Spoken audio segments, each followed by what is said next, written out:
Yo, yo, it's the power hour where the bruisers eat. No finesse, no flukes, just backs that punish. Fantasy gold in the mud, let's eat. Yo, welcome to the power hour. We are back for another episode of the Fantasy Football Power Hour. Guys, we have football back. If you weren't here last year, Chris the Bulls was on last year. We broke down this Hall of Fame game slate. We had a great time, and we've been talking ever since, so we have him back on. So thank you, the Bulls, for coming on. What's going on, man?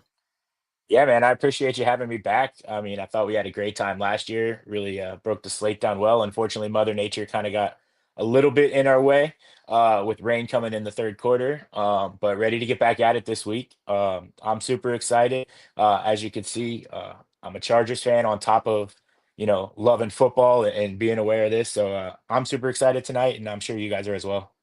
Oh, man, I'm really, really excited. I know, like I said before, a lot of people kind of poop on this game a little bit, but let me tell you, if you're doing it all wrong, guys, because here's the thing. Football is back. We're going to have football for how many months now? I'm so excited. I'm grateful for this and grateful for you guys. And as always, I have Muscles, the other host of this show, on. What's going on, Mus? Not a whole lot. What's happening tonight? Just ready for this game, and I'm really excited to kind of break this down. We got some new guys and some new places here, so it's going to be kind of exciting to see that as well. So let's just hop right into it. Let's go ahead. Let's get into the Lions here, Chris. So, I want to break down a couple of these quarterbacks. I think it's safe to say we're not going to see Jared Goff. We're not going to see a lot of these starters. I mean, I know if you're not in a Discord, Chris wrote down some amazing articles. To be completely honest, they should be behind a paywall. This is stuff that I've paid for. So he's put in a ton of work. So I'm going to kind of give you the stage here, Chris, and kind of talk about some of these quarterbacks. Awesome. I appreciate it, man. Absolutely. So, Lions will be having two quarterbacks tonight. Like you mentioned, Jared Goff will not be dressing. They only have three quarterbacks on their roster. So we'll see both Hendon Hooker and Kyle Allen. It broke today that it looks like Kyle Allen is actually going to get the start over Hendon Hooker, which is a bit of a surprise to a lot of people. But the Lions have been pretty open all camp that they've been rotating back and forth. Today is just Kyle Allen's day with the twos and Hooker's with the three. Next week, they're planning on swapping those two. So I wouldn't read too much into it. I believe the plan will still be for both of them to receive a half. So the difference in the two quarterbacks obviously is pretty extreme, though. We'll start with Kyle Allen because he is the one starting. He's basically your prototypical kind of preseason quarterback. He's not going to get you much rushing yards. He's going to be fairly safe with the ball. He's got about an average arm. So I wouldn't expect any super deep plays, but he's going to be accurate. He's going to make good decisions. And I would expect him to kind of be able to move the chains, get it going, and be solid for the wide receivers. So that's going to be, important as we get into the wide receivers, with the ones that'll be starting kind of in the first half with him. What you'll be looking for. So I would say Allen doesn't quite have the upside that you'll get out of Hendon Hooker because he doesn't have that rushing ability. Hendon Hooker, on the other hand, was a superstar at Tennessee. He's a much popular name. People remember him. He was a third-round draft pick just a couple years ago. Basically was on his way to a potential Heisman season with the Volunteers, including a big win over Alabama, I believe. Then he tore his ACL. After that, basically caused his draft stock to fall, ended up with the Lions. He's fully recovered now, was solid in the preseason last year. He did get banged up a bit in one of the preseason games last year on a running play. And Dan Campbell this week has been very open about how he really wants Hooker to focus in on making the right decisions, let your wide receivers, your running backs, your tight ends make the plays, be safe, be sound. So I'm a little hesitant on Hooker just a little bit because of that. So I think that kind of limits a little bit of his upside rushing if that's not the plan. That being said, he's an NFL quarterback. Game gets action, the bullets start flying. He sees an open lane. He's got that talent to take it 60, 70 yards to the house. Yep. I 100% agree. Now, from a dynasty standpoint, I remember there's a lot of concerns that like could Hendon Hooker take the job from Jared Goff. So like, of course that's not happening now, but like, hey, it's kind of like something that was there. So the guy does have a ton of talent. Had the unfortunate injury, like you said. I'm with you. If a lane's open, like you said, I like how you said that. Whenever the bullets are flying, this is what can happen. He's gonna take off. He's gonna try to make a play. That's what Hendon Hooker does. That's what a lot of these guys are gonna try to do. So yeah, I think you broke that down perfect. Kyle Allen, just kind of a guy, but I mean, I know that's something you said in the Discord as well, Chris, that is there a chance that would you be shocked if Kyle Allen comes out and he leads a slate? Like just Yeah, I because mean, he's a veteran. absolutely, and he's gonna be playing with the best wide receivers that Detroit's gonna be putting out there. He's gonna be playing with Isak Tesla. He's gonna be playing, Yep. probably with Tom Kennedy. He's gonna be playing with the other rookie, Dominic Levitt. So, I mean, he's gonna have the weapons around him. Not to mention Craig Reynolds, who's an NFL running back, is probably gonna be out there with him. So he's gonna have the chance. Like I think I put in the article, and if he ends up throwing 160 and 2 touchdowns and leads the slate, I mean, that's not going to be a shock to really anybody, Right. and you're probably going to get him at a third of the ownership of Hendon Hooker. I mean, we'll Yeah. see how much him starting really changes that. I don't think it will be too much because I think people will still look at Hooker's rushing upside and want to go there instead. And Yeah, Hooker's a sexy name. exactly. That's what I was just about ready to say. I mean, Hooker is just a sexy name, so I feel like he's going to come in probably 2-3 times, like you said, the ownership. So I kind of like the Kyle Allen pivot. Yeah. Yeah, I'm gonna play a little bit of Kyle Allen as well, just for the simple fact of ownership. And if he does play the first half, yeah, I like it, man. So let's get into these running backs now. This running back room's definitely really interesting here. So we'll kind of jump into that, and I'm kind of curious to see what you have to say. Yeah, absolutely. I think right now, from looking at other sites, looking on YouTube, looking through Twitter, the Lions running back room, I think, is the biggest opportunity slash question marks that's out there on the slate right now. A lot of places are penciling Sion Vaki in um, to play and considering him basically a core play or a significant play. Um, I been listening to the Sports Illustrated beat writer for the Detroit Lions for a long time. He's really good at what he does. I was watching his live show this morning. He said emphatically, Vaki is not playing. He said he basically asked Dan Campbell himself, Vaki's not playing. And other people asked him questions about other things, and he was like, I'm not sure, but it was emphatic that Vaki's not playing. It's NFL, it's the world. Anything could happen. He suits up, it could happen. But all indications that I've read is that he's not going to be playing. The only people that seem to want to put him in is anyone that's doing anything with DFS or betting. So I'm going with the assumption that he's out. Um, Behind that, you have Kai Robichaux, who was their undrafted free agent rookie. He left practice 3 days ago after a big hit in one-on-one drills. Did not practice the day after that. Um, and pretty much immediately after he left practice, they went out and signed Jalen Sailors, um, which kind of indicates to me that that injury is significant enough that he's probably not going to play. I have not seen anything that confirms that he's not going to play, so there is still a chance that he could be in.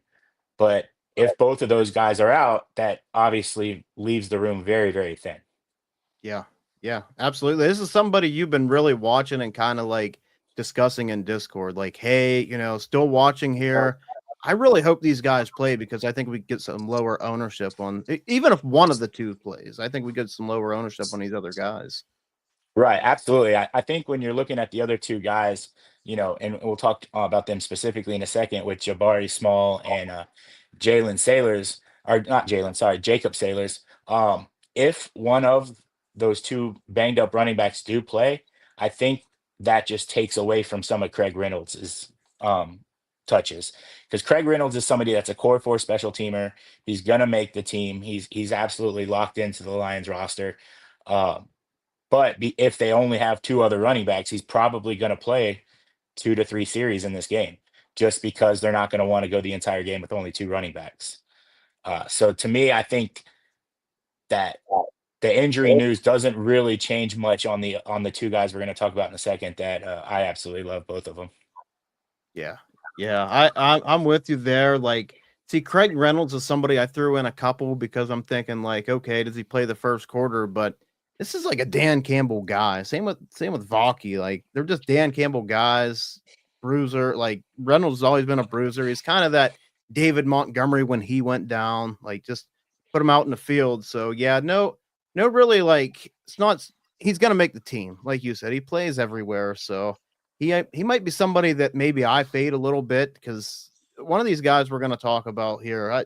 I really like him. You really got me on him through Discord, and like I've been kind of going off on my own and reading some things here on X, and I really like him. So I'll let you talk about these last couple guys.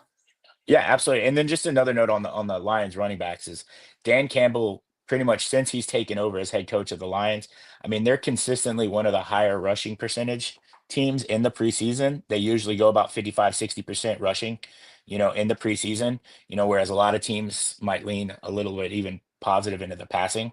The Chargers, we'll talk about in a minute, they're more of a passing team in the preseason under Jim Harbaugh in the 1 year sample that we do have. But yeah, we'll talk about the two guys in a second. We'll start with the lesser of the two that I like, and then we'll touch on Sailors, who I know you're excited to hear me talk about. But we'll go with Jabari Small, who's getting the bulk of the attention across the industry as the guy to play if the other two are out, because he's definitely worth mentioning. I mean, I think you're gonna see the way I kind of have it broken down is between the second, third, and fourth quarters. You're probably going to see these two guys about equally. Um, and Jabari Small, basically undrafted free agent last year with the Titans. He's a bruiser, kind of similar to you mentioned on the other two guys. Not a great pass catcher, so someone that's not really going to be looked at to catch a ton of passes out of the backfield. Um, Now, one thing about him is, yes, he was signed before Sailors, but he only joined the team less than 2 weeks ago. So it's not like he's been in camp the entire offseason. So he's still pretty new to the Lions as well. I think he's certainly somebody you're going to want to be overweight on just because he's going to get so much action. And with any of these running backs, you have the chance to catch a touchdown. You can get pass Yep. interference in the end zone. So I mean, you've seen, you go back and look at pass optimals, pass box scores. I mean, you might have somebody that comes in and it's 12 carries for 27 yards, but he's got a touchdown and 3 catches, and it Yep. makes him an optimal play. So we don't, just because Jabari Small might not be the most skilled running back in the world, I think he's certainly somebody that you're going to want to get some exposure to, and you're probably going to want to be over the field, especially if the two guys we mentioned before are going to be out. Um, but now let's talk about Jacob Sailors. He's the one that's way more exciting, at least for me, because I think he's going to be unowned at all. I mean, you search his name on Twitter, you go through any of the other tout sites, you're not seeing anybody talking about this guy. He was just signed a couple days ago, August 20 or July 28th. We just saw this literally last year with Demetric Felton and the Chicago Bears. He was also signed on July 28th.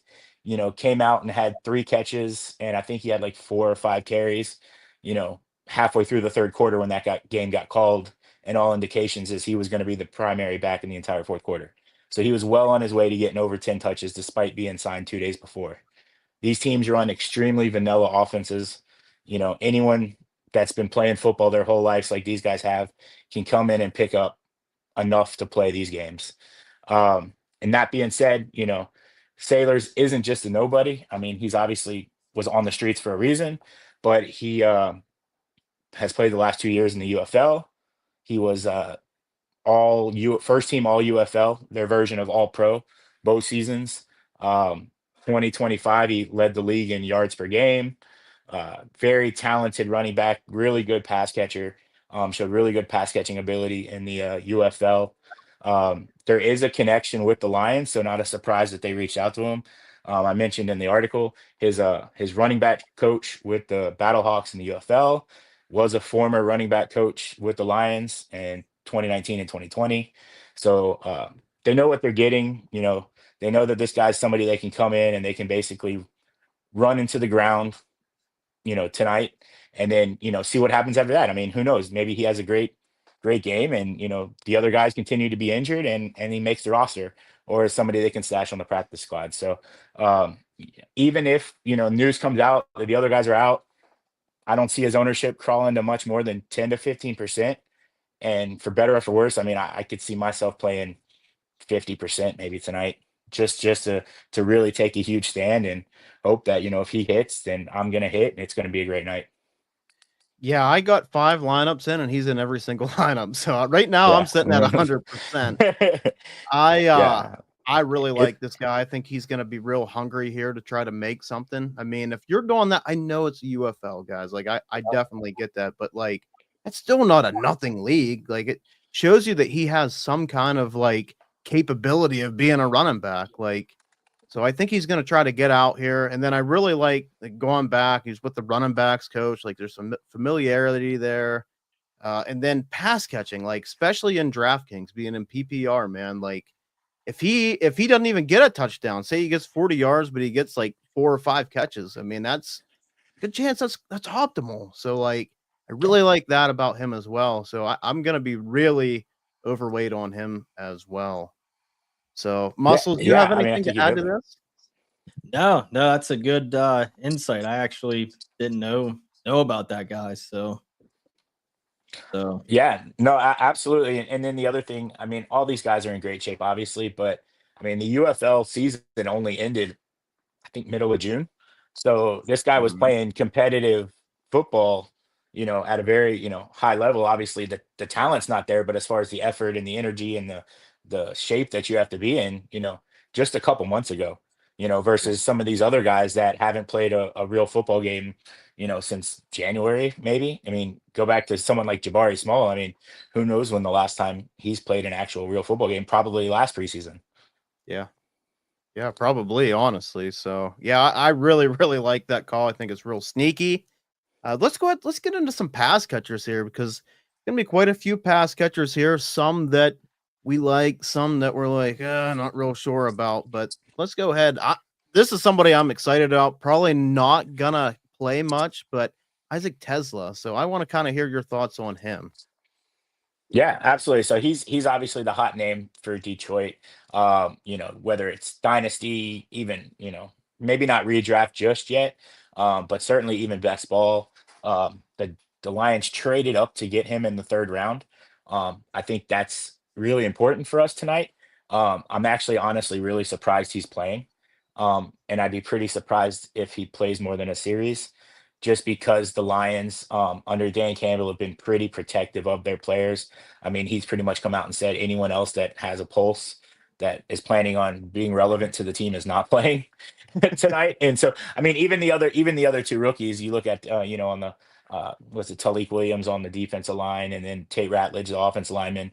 Neither one of those two guys are playing. He already said those guys are sitting out. So the fact that Tesla is playing, I think, is a little surprising. I think where you're going to want to get your exposure to Tesla from a DFS standpoint is actually going to be in the captain spot. I think if he goes off, he's going to go off because he catches a big touchdown, or he has like 3 catches for and gets a touchdown. Like I said, I only see him play in one drive. I mean, maybe two at the most. And obviously this will be with Kyle Allen. And so if he goes out in 2 drives and gets 3 catches for 30 yards, that's probably not going to be enough for a tournament. It's Right. just not. So if you're playing him and you're gonna try to play him, and this kind of the same thing will go for Trey Harris once we get to the other side, is if you're playing him to make that big play. So if you're Yeah. going for that big play and you're hoping to get you 50 yards and a touchdown or 60 yards and a touchdown, throw him in the captain spot, Yeah. because there's a good chance he's gonna be one of the top scorers. So You know, yeah, Go ahead. Tesla for me, like he was at Arkansas. So there was Andrew Armstrong and Isaac Tesla, and Armstrong put up big numbers, but film wise, I was pretty high on Tesla. I did not think he would go as high as he went. Like, I mean, that's something I'll say is like I did not think he went what third round? I believe it was a third round pick. Yeah, yeah, they traded up in the third round to get him. Yeah, so like that was definitely really surprising, but he's a bigger slot and he just kind of he's been ever since the Senior Bowl, like he really performed well at the Senior Bowl, then goes, does a combine, performs well there. So it's just like the hype, the hype, the hype. And it's just like when and if it dies down, right? Like he's been just performing every time. So he goes into the first game of the preseason here. Could he continue this streak? Yeah, and I will say just kind of another thing to kind of pour a cold blanket over Tesla again. And this is just for tonight, not for dynasty or anything like that. Is he's been running routinely with the 2s and the 3s in Mhm. camp, going against 2s and 3s on defense.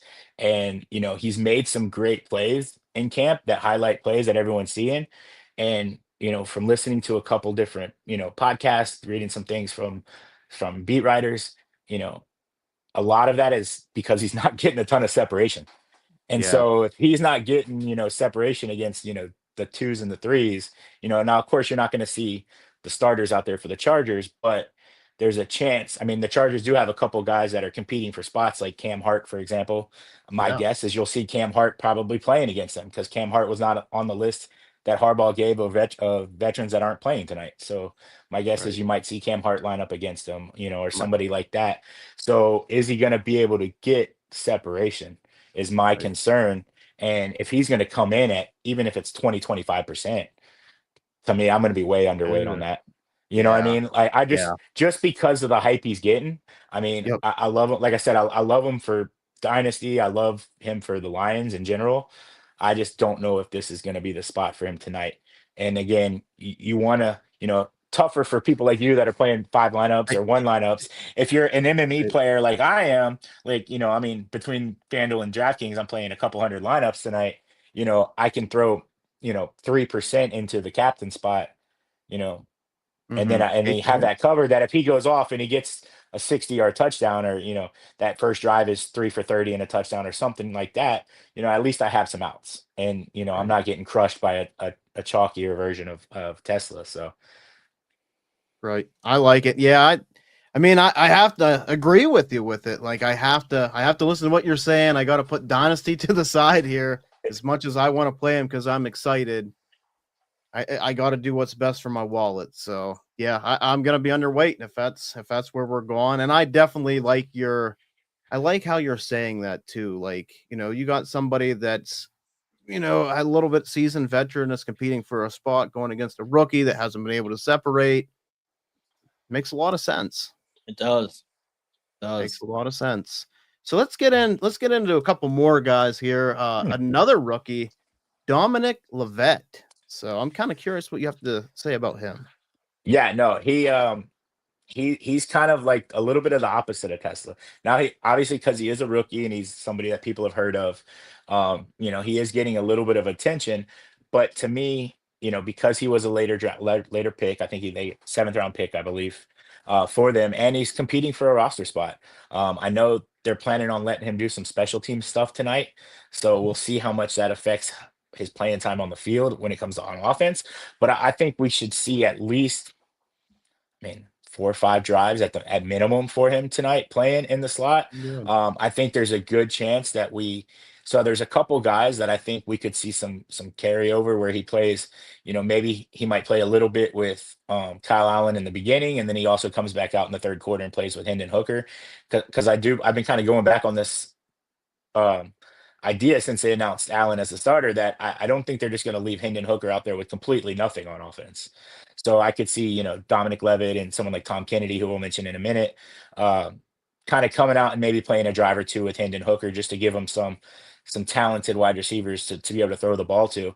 And Lovett's more of a, I see him being like a low dot type player, which is good for us and DFS for preseason. He's more likely to rack up 4 or 5 catches. I'm not sure if he'll get that big touchdown that you could see out of Tesla or some of these other wide receivers. But that doesn't mean, catch a 7-yard touchdown in the end zone is just as good here.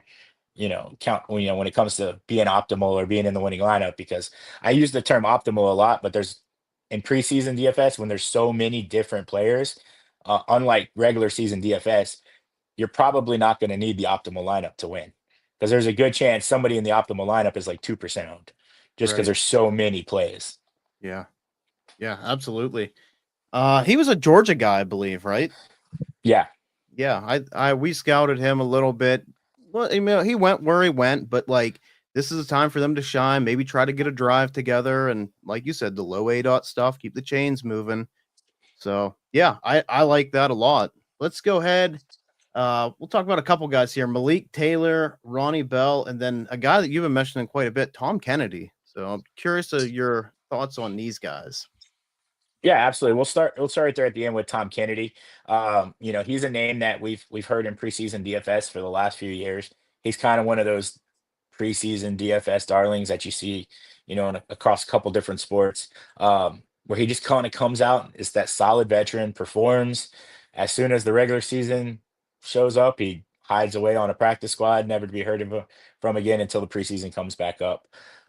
That being said, I mean, there's a lot of young players in this wide receiver room for Detroit. And so he brings that veteran experience that I could see, whether he's playing with Kyle Allen or whether he's out there with Hendon Hooker, as being a reliable guy, someone that's going to be able to get that separation that we talked about a little bit with Tesla. Like if, you see a lot of vanilla defense as well in the preseason, he's a guy that can find that soft spot in the zone.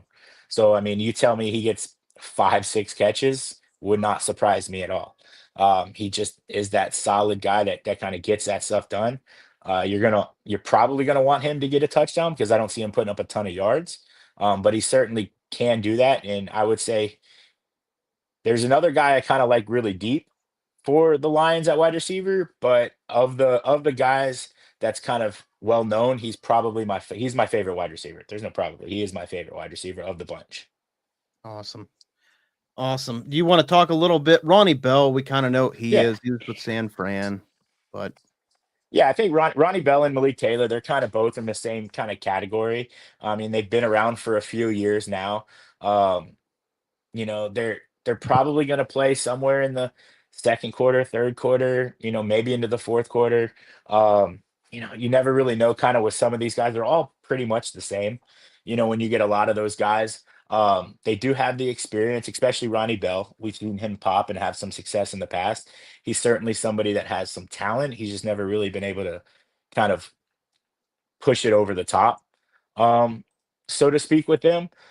But that being said, like I mentioned, we'll talk about it here in a little bit. The Chargers have a much deeper wide receiver room. There's going to be targets out to have. I know we mentioned that Detroit doesn't like to throw the ball a ton, but if you're assuming that Tesla only plays a series, you know, you're really only looking at what, one, two, three, four, five, 6 guys yeah, left for the rest of the game. When you get to somebody like Jacoby Kinney James, I don't really see him playing a ton kind of towards the end of the game. So you're really looking at 3 or 4 guys that are going to eat up a bulk of that playing time in the middle, in that second, third quarter, where you could see a lot of the DFS goodness come from. right. Right. Now, you said about a couple other guys here, so I think I know who one of them is, and that's Meeks, right? Jackson Yep, Meeks. Jackson Meeks. Yeah, he played last year at Syracuse with Kyle McCord. One of the main reasons, we'll talk about Rondé Gatson was also on that team, who's on the Mhm. other side in this game. One of the reasons Syracuse, who was projected, I think they were picked like 12th or 14th preseason in the ACC and went on to win 10 games, is because they had one of the best offenses in football. And Jackson Meeks was a huge part of that. Had over 1,000 yards. I want to say he had like eight touchdowns. Very physical wide receiver. Doesn't get a ton of separation, but is great at high pointing the ball, great at really kind of boxing out, the defenders and making that catch. And another guy too that, will really be able to take advantage of his own defense. If the Yeah. Chargers sit back in that second half, and just go into a zone defense with, third, fourth string players, I see him getting into those holes, and Hendon Hooker is gonna throw it. And especially if Dan Campbell's telling him, hey, look, stay in the pocket, make the safe play, make the right read. That's what he wants to see. That's what he wants to see. You know, Jackson Meeks is someone that I think is gonna be his number one, could be his number one target in the second half. And that would be great. And I love that deep ball kind of stuff because that's what can win you these slates. Like if he were to go deep and just get a long touchdown for us, I mean, instantly you Yeah, got the fire absolutely. symbol. And we all love to see the fire symbol. So Mhm. yeah, Yeah, I no, think that's a real absolutely. nice play. I like that. I have him in a couple of my 5 lineups right now. And Yeah. honestly, just because you saying it, because this is a player, this is how much that you have to dig, guys, because like Muscles and I, we watch film. We watched probably like 60 some prospects, and some of these guys didn't make the list. So it's nice whenever you have somebody that goes out and then like, you kind of make attention to it, right? Like, and then you're putting in the Discord some of these highlights. and we're like, oh damn, pretty nice play. Yeah, it's a nice feeling, when you go to like some of these, I'll Yeah. throw them out there, just sorry, not trying to throw shade, but like you go to the Roto Grinders Discord and you'll see the gifs pop up during the game with the who and the guy's looking dumbfounded and you're like, yeah, I talked about him. I know that guy. Yeah, yeah.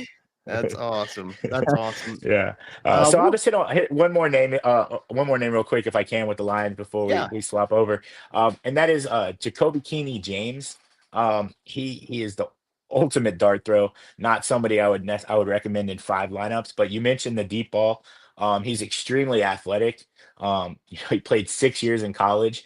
He's an undrafted free agent.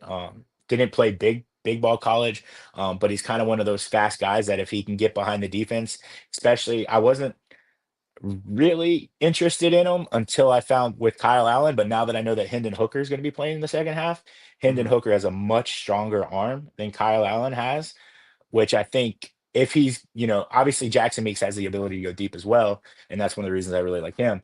But Jay Keeney James is the guy that, like, if he's going to go back there and throw the ball 70 yards in the air and connect with someone down the field, it's probably going to be him.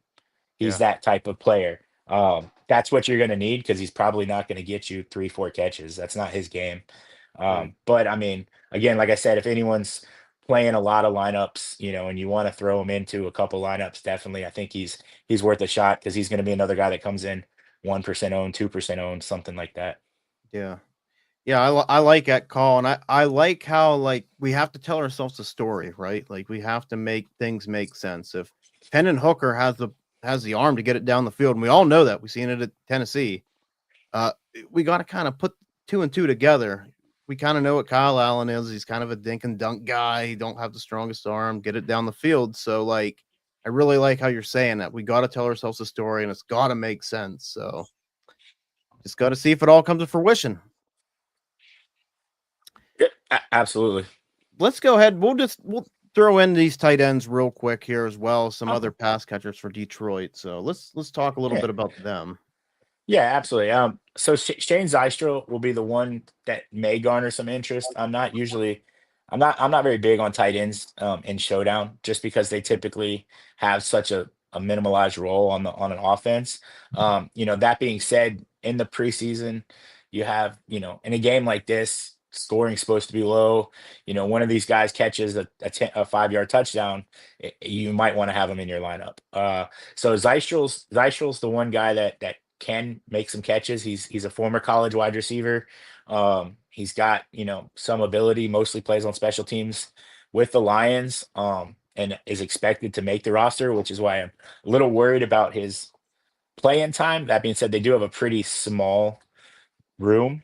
But he's somebody that, if you want to pair with Kyle Allen and hope that he catches that touchdown and maybe goes 3 for 20 with a touchdown or something like that, he could certainly sneak in there.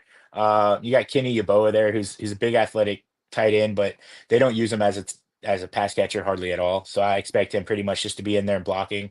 The other interesting name is Zach Horton. He's not somebody that I was really in on from a DFS standpoint.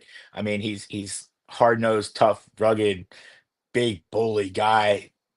There's actually some talk that he might make the team as a fullback, which the Lions haven't really used a fullback in the last few years. But just some of their beat writers, some of their bloggers just really, really love the guy. I don't think I see it happening, but one of the shows I watched this morning, the guy predicted that Horton finds the end zone tonight. I think that's a little wild. But if they're talking about him, that means he's shown something. So I don't know if I'll play him. It'll probably be more of like it'll be cool to see because I think it'd be a cool story. But just another name to throw out there. Also, if anyone's on some of these sites, Luke Deal is in the DraftKings player pool. He was waived when they signed Sailors, so he's not on the team anymore. So he's not gonna play tonight. So make sure you're not playing him. Okay, that's good to know too. And this is why I'm glad. So we were gonna do this Wednesday, and then like some things happened. I'm really glad we're doing it now because we're kind of getting some final words here before a couple hours before the game. So it kind of makes it easier. We know at DFS, Mus and I used to do a little DFS show, but like it's really hard because whenever they play Sunday and Friday, we're getting some injury reports and all these people are questionable, and you're not going to find out till like 10 o'clock on Sunday. You're like, well, that completely changes everything. So, and that's on the defensive side of the ball as well, because if top corner's out or he was questionable, like, okay, we might want to target this guy. So, I'm really glad we're doing this tonight as well. And then I know we kind of mentioned kickers, like kickers, we don't love to throw in big time tournaments to be optimal, kind of probably more of a cash game play. Yeah, absolutely. I mean, both of these teams only have one kicker. So that's something that, you go to any projection site, whether it's, Roto Grinders, ETR, any of those other sites, kickers are going to be Jake Bates and Cameron Dicker are going to be two of the top 4 or 5 highest projected players on the slate just because they have the safest floor. And because of the low total, people just assume that means more field goals. Although we've seen over and over and over again, just because it's a low total doesn't mean that teams are only kicking field goals.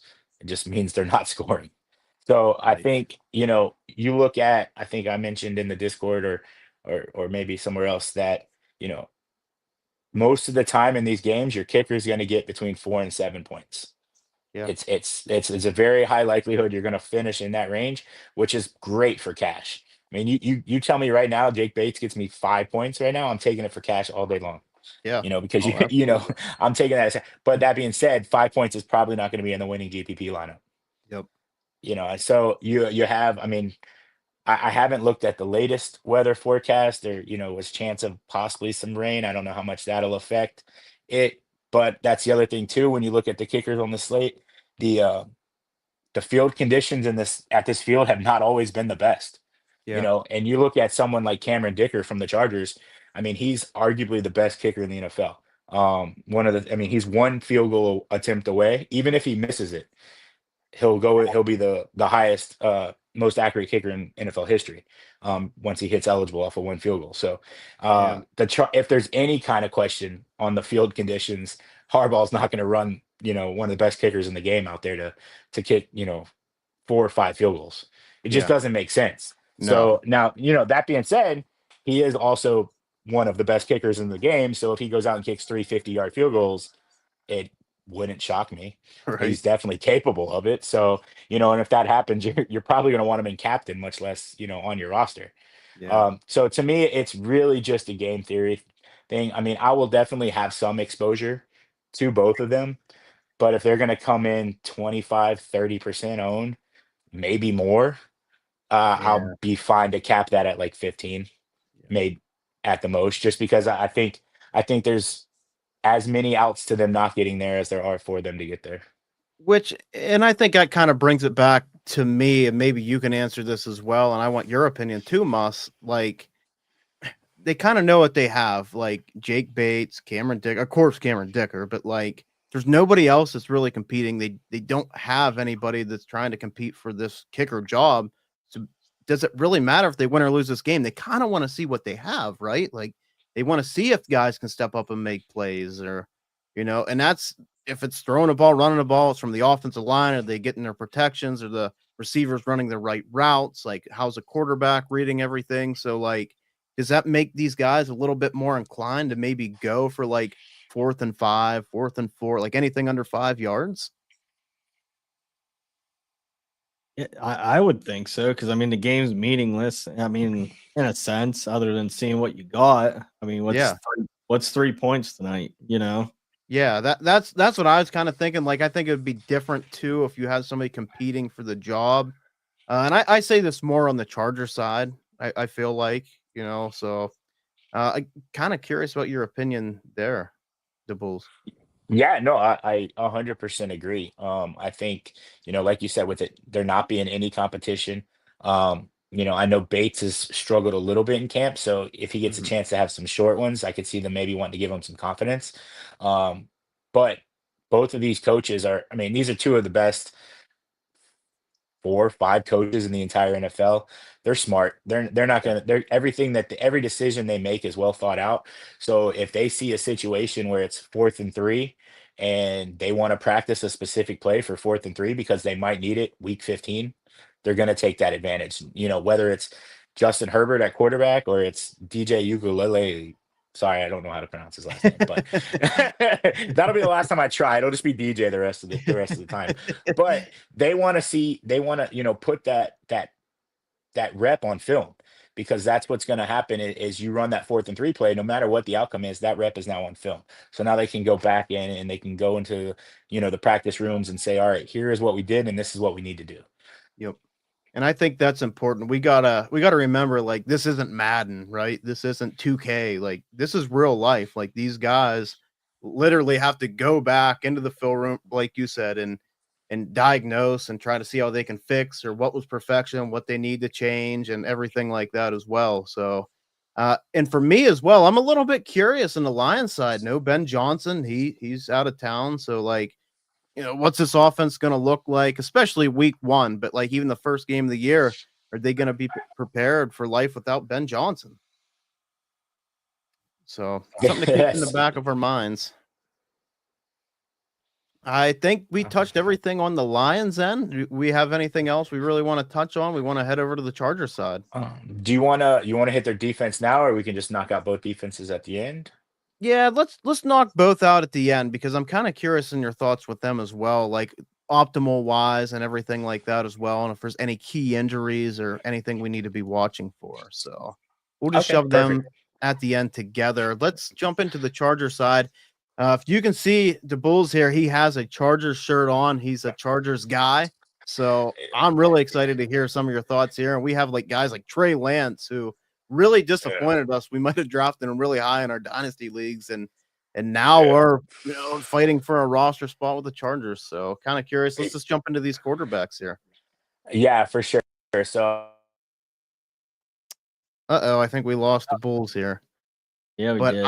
Yeah, he'll probably be coming back on. He had some phone call problems before, and somebody called. It kind of got him offline there. But I kind of want to ask you, Mus, like with Trey Lance, this is somebody that we can talk about because he's somebody that we do know, like this rushing upside and everything as well. Here we have the Bulls sorry back. about that, guys. There we go. Sorry about that, guys. No, you're good, man. I told him, I said, he probably got a phone call. You're a popular man. So yeah, exactly. So hopefully that'll be it's fine. The guy that called me just took me out for lobsters last night, so I can't. Hopefully he'll be fine with me calling him back. So it's fine.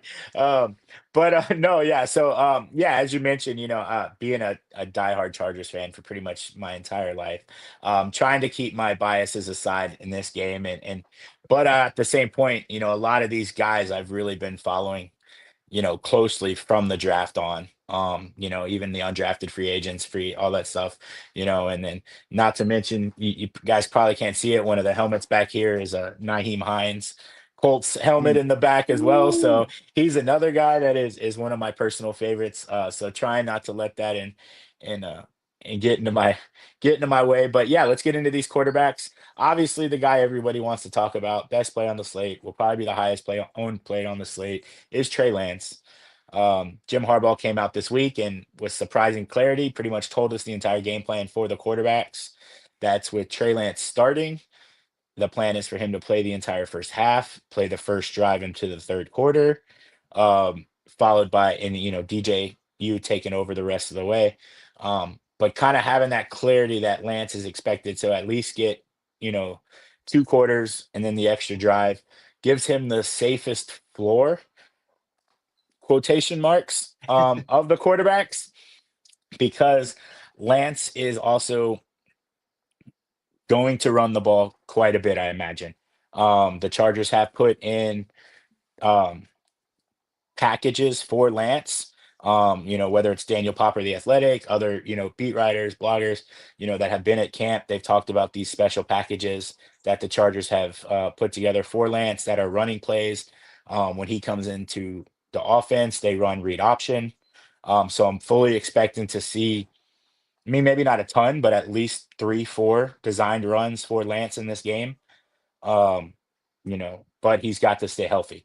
Obviously, there is that risk with him is, he could run read option on the first play of the game, get lit up, and next thing you know, DJ's playing the entire game. It's certainly out there. I say that in the sense of, for someone like myself who's playing 200 lineups, I'm not going to go 100% lock button on Lance. It might be 85%, but I'm not going to go. I'm going to Right. give myself that out. And I will say, in lineups that don't have Trey Lance, I'll probably have DJ in most of those. Okay. Just because, again, I think if Lance, pretty much, I mean, if Lance isn't optimal, it's probably because he left the game earlier than we are expecting. I Yeah. think Yeah. if he gets the playing time that they say he's going to get, there's a good chance, even if it's just with his rushing floor. And again, I use the term optimal. It's more about the winning lineup because he's gonna be so high owned. I mean, he's gonna clear 50% easily. I would assume he's gonna be the highest owned captain as well. I could see him 25-30% owned in captain. Um, you know, that's where I will personally get different with Trey Lance, is I will probably limit my captain exposure to him to probably about 10%, Okay. which I assume will be less than half. Um, just because if he gets down there, even if he has 30-40 yards rushing, which I think is about the number that you're probably looking for him as a ceiling outside of breaking a long run, is 30-40 yards rushing, throws for 100 yards. If he does not get that touchdown, you know, that's only Yep. 8 points. 40 yards rushing and 100 yards passing is only 8 points. Yep. Going to be someone you want in flex, but probably not going to. It's not going to be who you want in that captain spot. You know, whereas you could. I mean, and that's where you can get super creative with lineups with Trey Lance in them. I mean, you could play a lineup. We'll talk about the other players in a second, but you could play both Trey Lance and DJ with one of the second half receivers, with the second half receiver in the captain spot. And next thing you know, you're looking great. And because That's a good both idea. both DJ and that wide receiver both outscored Trey Lance, but Trey Lance is still got you 8-9 points, which you're going to want in that flex position. Right. So while normally you wouldn't want to play two quarterbacks from the same team in the same lineup, I think especially when you have, some of these wide receivers who we could see play with both quarterbacks. Yeah. So you get one of those guys in that say he catches 2 passes from Trey Lance, catches 4 passes from DJ. Wide receivers optimal. DJ throws the touchdown pass. Lance throws, rushes for 40 yards. They all get there. So Yep. I think that's pretty much where I'm going with Trey Lance. I don't think there's really a bad way to play him. I think if you want to go underweight overall and just say, hey, I'm just hoping that Trey Lance is awful, and which is certainly possible. Yeah. And Yeah.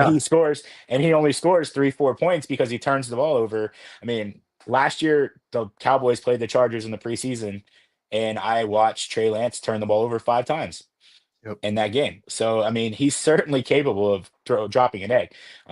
Which on that same exact note, playing Trey Lance with the Detroit defense is 100% play as well. Yeah. I know we'll talk about defense later, but Trey Lance could put up big offensive numbers and turn the ball over 3 times and a half. He's Yep. certainly capable of that. Um, I will say another reason I'm a little hesitant on Trey Lance, and if you're in the fade Trey Lance market, this might be a little more fuel for you. The Chargers are going to be starting Zion Johnson at center. Zion Johnson, as many know, former first round pick, has played guard his entire career, has played guard his entire college career and his entire high school career. Unless he did it in middle school, tonight will be the first time Zion Johnson has ever played the center position in an actual real football game. Wow. So it'll be first live bullets for him playing center. He's expected to get 2 series. So Lance will obviously be in there after he's out. But those first couple series could be disasters. Yeah. It's something I'm seeing absolutely nobody talking about from a DFS perspective, whether it's with Amari Hampton, Trey Harris, any of these guys are going to be playing at the beginning. I mean, Zion Johnson's been practicing there all offseason, so he's gotten reps, but it's not been with live bullets, not with people that are trying to take his head off. Yeah. Yeah. And I think that's something like, I don't know the ownership, but I'm sure, Hampton and them aren't going to play much. I'm surprised Hampton's even suiting up, to be completely honest. I mean, Yeah, we'll talk about him in a minute. That's crazy. but yeah, I thought that was kind of crazy. Talking about, I think it's pronounced DJ Ugalande. I don't know. We'll just call him DJ, like you said. But Yeah. so I think I remember this guy. I don't know if you've ever watched. There was a quarterback show on Netflix. I'm pretty sure it was behind Spencer Rattler back in high school. I could be wrong. If anybody's listening that does know that, please comment. Let me know if I'm right or I'm wrong. But I thought I've seen him on Netflix before, and then he's kind of disaster at Clemson. Just just never really had a good career in college. Yeah, I mean, it wouldn't surprise me. He was a guy 5-star quarterback, out of high Mhm. school. You know, Clemson had a okay first year, and then it kind of all started falling apart. Yeah, After the beginning, went to Oregon State. That was a disaster. Went to Florida State. That was even worse. yeah, I mean, I don't even know what to say about that Florida State year last year. I was just yeah, they were projected to picked first in the ACC and finished dead last. So that was a yeah. really bad year. But he has, I mean, he's former 5-star quarterback for a reason. He has a huge arm. Hmm. And that's what I'm most interested in is the fact that the guy can get the ball down the field. He's going to be, playing with, with bottom of the roster players, but going against bottom of the roster players, vanilla defense. Um, and like I mentioned earlier, the Chargers, at least under Jim Harbaugh, have thrown the ball more than they've run the ball in the preseason. So DJ is actually someone I'm quite a bit interested in from a DFS perspective. Um, I don't think so much as captain because I think if he gets there, it's because he throws a touchdown or two, and I'd rather have the receiver on that end. I mean, I might have a couple captain lineups with him, but I think we're going to want him in flex to try to, very low owned to pair him with a low owned wide receiver and captain. I think that's a great way to really get different. And again, like I mentioned, you could play him with Lance. Um, but I like him quite a bit more than I like Kyle Allen. I like him closer to Hendon Hooker. I probably still like Hendon Hooker just a little bit more, but I think he's someone that's going to go under owned because people are just mentally associating horrible college player with horrible DFS player tonight, and that's not always the case. Right. It could be structure, things could click for him. Like you said, he was a 5-star, man. Like he's had Yeah. talent. It's not like he's a nobody. Like whenever we're excited about a guy that played at, a level below the NFL, I mean, we got to be excited for a guy that was a 5-star recruit that does have a strong arm that just never put it together in college, but goes to a situation here with I'd say a Hall of Fame head coach, right? I mean, Yeah. and can end up getting a little bit of structure. And this is something that's really important for the NFL, right? Like these guys, these quarterbacks get hurt. They need to assess and figure out who they can put in this backup spot. If Justin Herbert were to miss, say 6 games, somebody that can have a chance to win them 3, right? Like Right. this is something in the NFL that's underdone. Like we've seen this with the Jets, they just didn't want to bring anybody in. Zach Wilson was bad, so they're going to these different guys. We've seen it in Pittsburgh before as Steelers fans. I mean, we even seen it in LA behind Justin Herbert, where I can't even think of the name. Easton Stick, is that who was there? Yeah. Yeah, Yeah, Easton like Stick.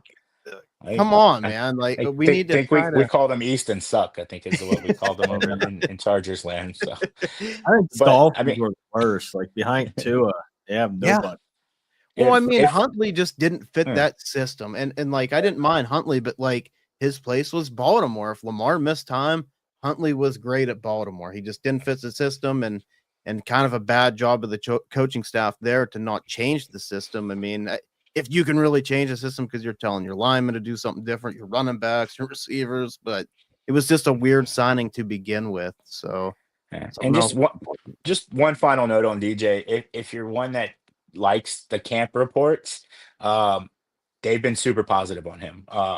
Multiple people that have been out at camp have said talent wise, he's been the second best quarterback in camp ahead of both Lance and um uh can't do the other guy's name right now. Heineke? Heineke, yeah, Yeah, Heineke. Yeah, yeah. both Lance and Heineke. So I mean, he's had a good camp and he's been someone that's impressed them. So I definitely think they're going to give him plenty of opportunities to throw the ball.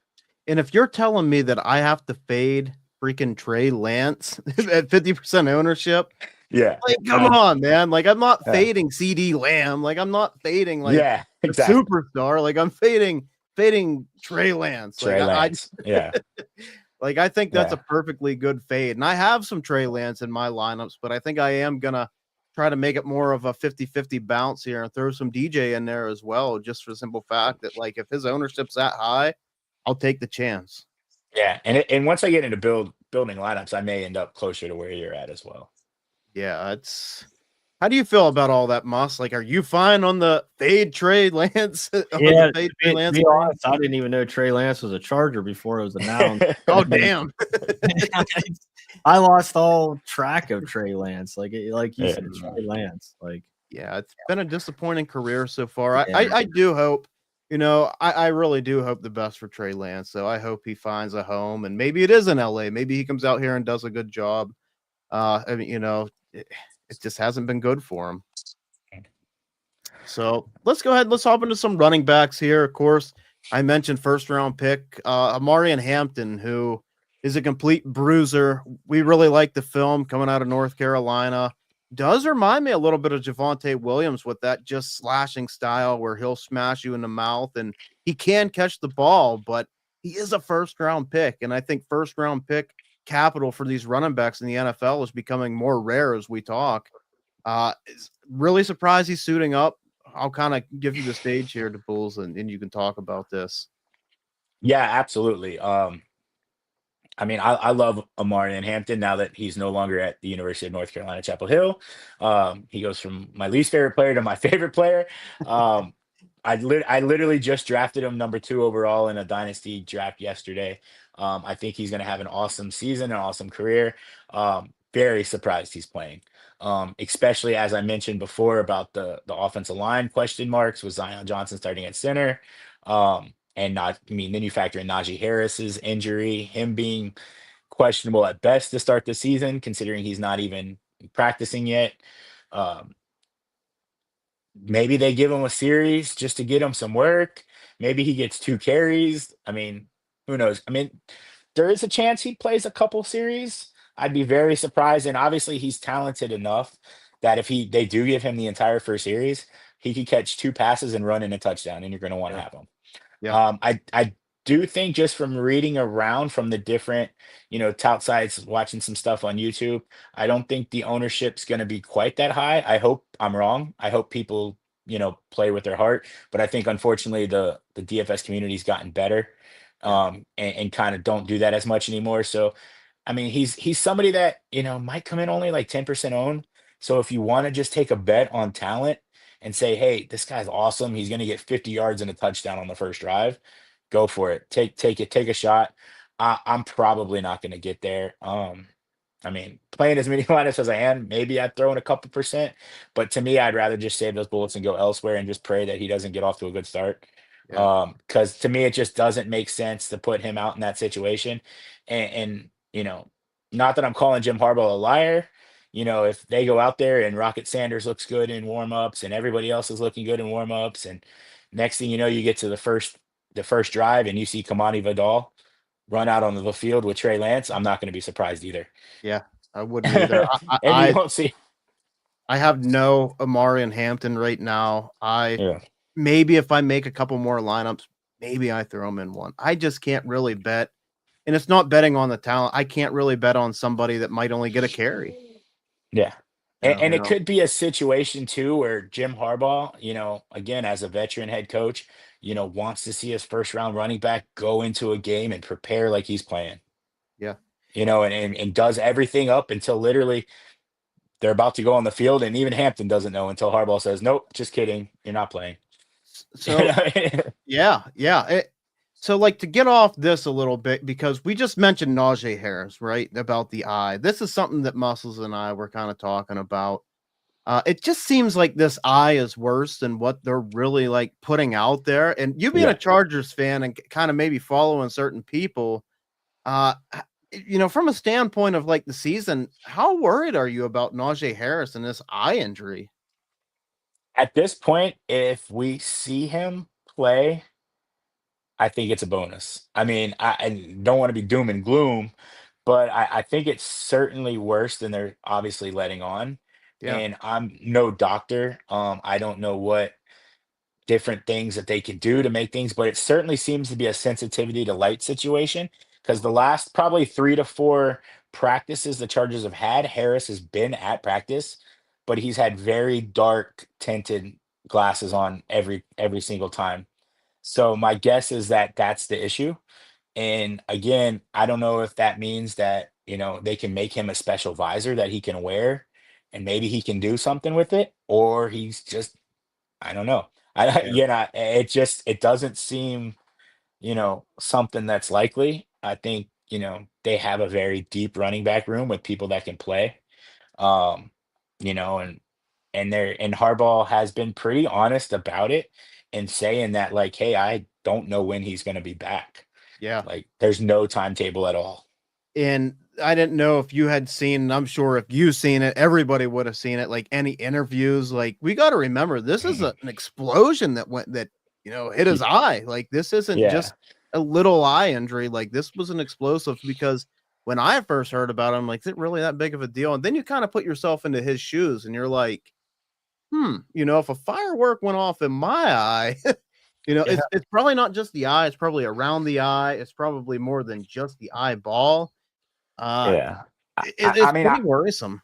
I think the fact that he hasn't come out or nobody's come out and said anything positive at Yeah, this point is viewed as a negative. yeah, I think, at first it was like, well, maybe they just want to do this or that, but now, I mean, now we're almost a month after the incident, and and we still have not heard from him. We still have not seen him without either an eye patch or dark sunglasses or anything like that on. So, I mean, it was kind of a joke at first, but at this point, does he have an eye? yeah, I mean, it does. I yeah, mean, is the eye gone? I mean, what's the situation? He can obviously see. I mean, he's not like he's out there with a cane, so it's yeah, not like he's legally blind. But I think there's a huge difference in not being legally blind and being able to play NFL football. yeah. It's something special. Like I've heard Ray Garvin talk about this, and I agree with him 100%. It's not what you're telling me; it's what you're not telling me, right? Like Exactly. it's what you're not coming out and saying that, like, oh yeah, it's going to positive. We're just not hearing anything. So like, yeah, I'm very very worried for Najee Harris, and it does suck because I am a Najee fan. Coming out of Pittsburgh. I know he comes over to LA to you guys, but still hoping for a positive career for him, but pretty tough luck. I want to mention this other rookie running back, Rocket Sanders, who we don't know if he's going to play or not. He was somebody that I personally kind of liked the film. I was surprised that he wasn't drafted higher. I don't even know, was he drafted or was he a free agent? He might have been undrafted. He was an undrafted free agent, somebody that as soon as the Chargers signed him, um, got a ton of buzz with the Chargers. Came in, looked good in rookie camp. Came in was doing everything that they kind of expected him to do. Talking to the beat writers and everything, he was basically the top priority of the undrafted free agents. Like he was the first guy they went out and approached and said, "Hey, what do we need to pay you to come play for us?" So they're obviously very high on him. Um, I've reached out to, a couple people that I know in the Chargers world.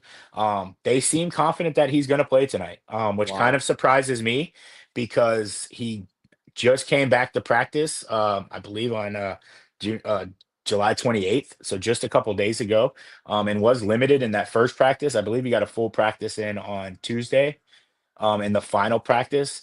Uh, but that's still really tight, for someone like Mhm. Harbaugh who normally is pretty cautious when it comes to these injuries. Um, but and add on to that the Chargers do have a deep running back room tonight. But they may want to just see what he's got for a couple series. Yeah. Um, I certainly would not expect him to get anywhere near what the Lions guys should get as far as touches wise Yeah. are concerned. Um, and a lot of people are talking about him. From a DFS standpoint, I mean, I get it.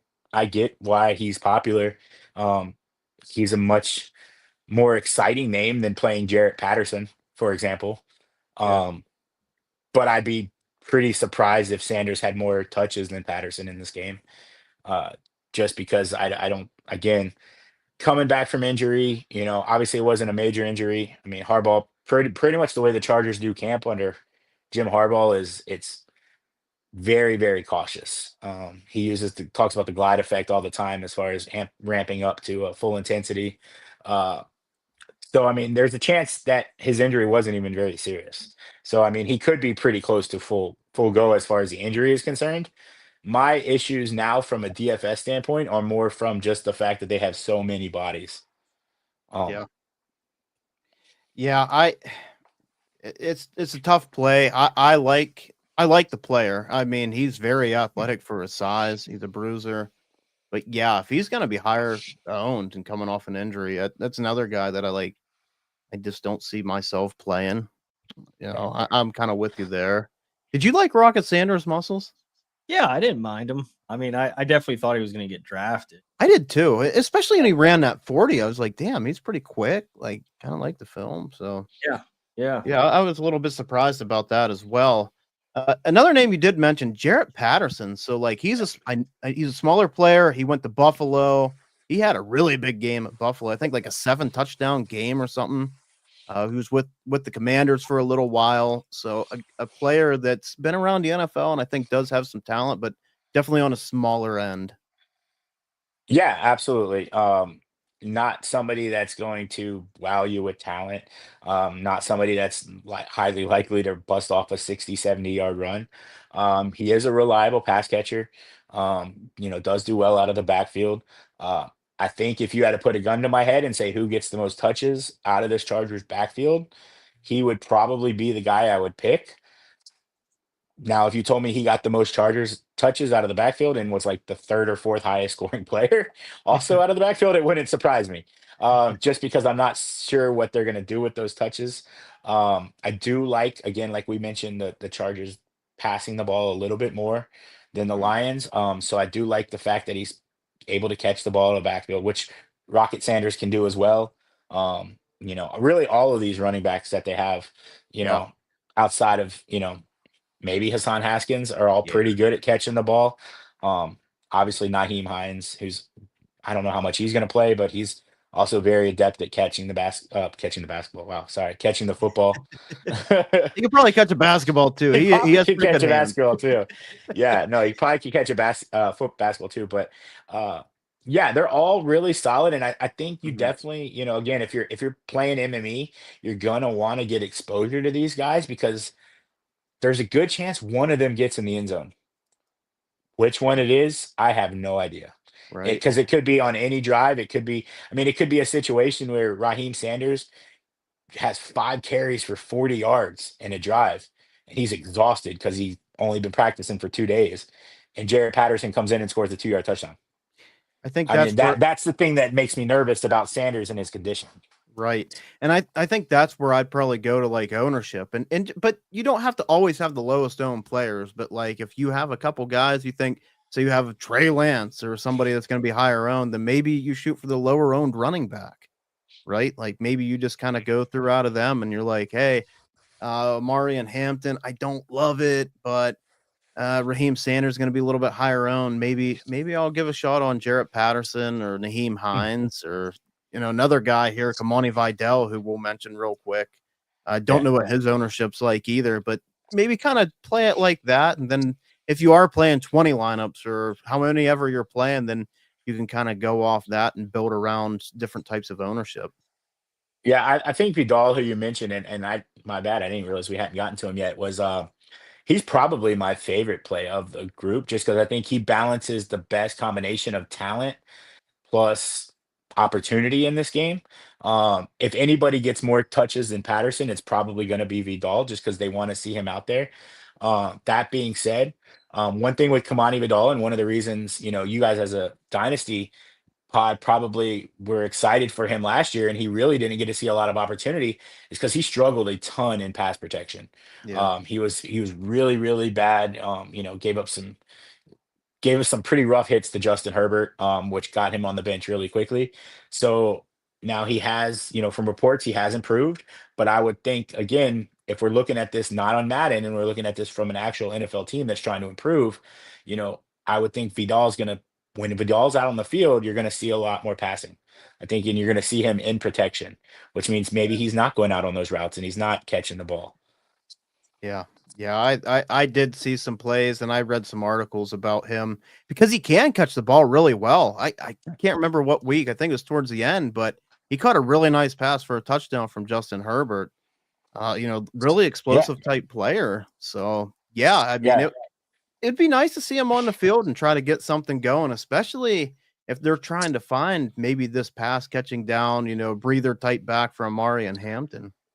Yeah, because they're gonna need a number two. That's the kind of, I think, I don't know if you want to call it reported, but kind of under talked about storyline in this game is really the number two running back for the Chargers. With if Najee Harris is not going to be there, is Yeah. it going to be Kamani Vidal? Is it going to be Naheem Hines? Is it going to be Hassan Haskins?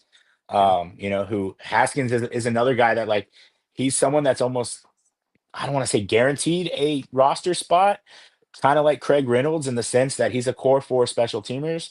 I mean, they brought him over, to play special teams. That's what he does. He played with Jim Harbaugh at Michigan. Harbaugh's, loves him. He's one of his guys. So I don't know how much we see him tonight. To me, it doesn't make sense to get him a ton of work in the backfield. But if this is a competition for the number two spot, he's gonna probably see a series or two. Yep. Yep. Absolutely. I think that covers all the running backs. Did we mentioned Naheem Hines, right? Just a minute. Yeah, in passing, I mean, I obviously love Naheem Hines. He's one of my favorite players. He's, had that boating incident a couple years ago after, just a memorable year with Buffalo after he had the two touchdown kickoff returns for touchdown after the DeMar Hamlin incident. Super electric player. All reports from camp is he's back to 100%. He looks great. He Wow. looks fast. That being said, kind of like with Rocket Sanders, where his conditioning at is I'm a little worried about. Just because he only got into camp a couple weeks ago, kind of similar to Jabari Small with Detroit.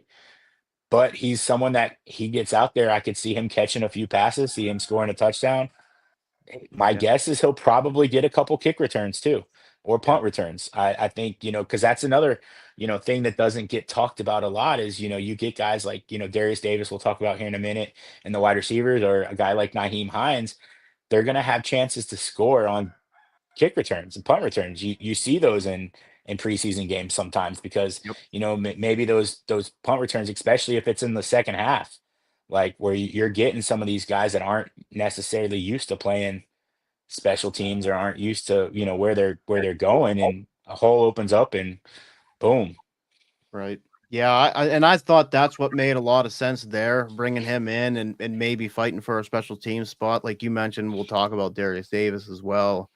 Uh, Maybe to compete with him for punt and kick returns, and and obviously try to get in that backfield a little bit. But yeah, let's go ahead and talk some wide receivers here. And the first one we'll talk about was a bit of a holdout. Finally got everything together.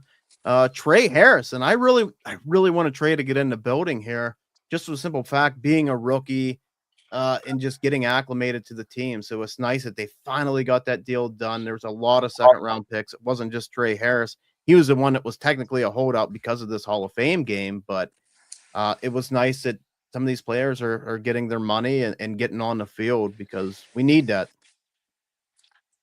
Yeah, absolutely. I mean, Trey Harris, super talented kid out of Ole Miss, big guy, 6'4". He's like 220. So huge wide receiver. One interesting note is when the Chargers drafted Trey Harris, a lot of people just assumed he was going to take over the X receiver role, was going to come in, and then Mike Williams retired. Everyone was like, all right, it's Trey Harris time at the X receiver role. Trey Harris has not been playing the X for the Chargers. Mm. He's been playing the Z. All indications tonight he's going to play the Z. He's been running, a lot of those kind of routes. Um, just from a dynasty standpoint, seems very clear. Quentin Johnston, by the way, is the X and is going to be the X for this year. But Trey, for tonight, I think we see Trey Harris a couple series, maybe a little bit more than we see Omarion Hampton. But I wouldn't expect it a ton. Kind of like we'll talk about, the Chargers have a very deep wide receiver room. Roster spots locked up. I think they just want to get him a little bit of a few reps, get him used to it out there, and then they'll probably get him out pretty quickly. Um, we'll talk about. I'll just go ahead and, if it's okay with you guys, let's go ahead and mention batch him in with Keandre Lambert Smith as well. Yeah, Who yeah. Keandre Lambert Smith, the other wide receiver that's a rookie. Come in, has had an amazing camp, has made a ton of plays that are all over social media. Everyone's excited, think he's going to be the second coming. People are trying to compare him to Mike Williams. Uh, I'll hold the horses on that just a little bit. Um, but I think, sorry about that. My wife just walked in the You're room. good. You're good. No, you're good. But yeah, but I think if Keandre Lambert Smith is where people kind of think he is, he's not going to play that much tonight. I think he might see a little bit more time just to give him some more experience. Um, but again, I don't know, man. It's not worth the hype that I'm seeing on all over the other place, man. Everywhere I read, everything I've listened to this week is like their guy is Keandre Lambert Smith, man. He's the number one play. He's the hot name. If you're not playing a quarterback, kicker, or defense, he's the number one guy. So I'm really curious how much that ownership gets steamed. I mean, he could be looking at like 35% ownership, Damn. which to me is absolutely crazy. I mean, Yeah. he's certainly capable of, especially with Trey Lance as his quarterback. I mean, he's capable. I mean, if any, I would say of all the non-quarterbacks, he's definitely probably the most likely to completely just break the slate with like 100 yards and a touchdown. I think he Mhm. has that ability, but I think that's a very low percentage outcome, and it doesn't warrant the ownership.